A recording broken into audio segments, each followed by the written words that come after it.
സഞ്ജു സാംസൺ KCLലെ ശേഷിക്കുന്ന മത്സരങ്ങളിൽ കളിക്കില്ല. ഏഷ്യാ കപ്പിന് ഒരുങ്ങുന്നതിനായി ഇന്ത്യൻ ക്യാമ്പിലേക്ക് യാത്ര തിരിച്ചു. സഞ്ജുവിൻ്റെ ബാറ്റിംഗ് കരുത്തിൽ കൊച്ചി ടീം സെമി ഉറപ്പിച്ചിട്ടുണ്ട്.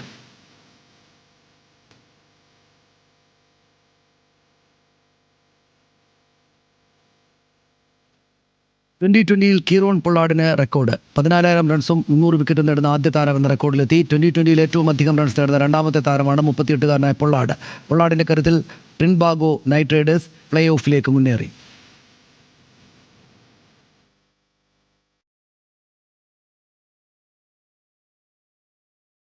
അന്താരാഷ്ട്ര T20 മത്സരങ്ങളിൽ നിന്നും വിരമിക്കൽ പ്രഖ്യാപിച്ച മിച്ചൽ സ്റ്റാർക്ക് ഏകദിന ടെസ്റ്റ് മത്സരങ്ങളിൽ കൂടുതൽ ശ്രദ്ധിക്കാനാണ് തീരുമാനം. IPLലും ആഭ്യന്തര T20യിലും തുടരുമെന്നും താരം വ്യക്തമാക്കി. 35-കാരനായ സ്റ്റാർക്ക് 65 മത്സരങ്ങളിൽ 79 വിക്കറ്റുകൾ നേടിയിട്ടുണ്ട്. ഓസ്ട്രേലിയയുടെ എക്കാലത്തെയും രണ്ടാമത്തെ വിക്കറ്റ് വേട്ടക്കാരനാണ്.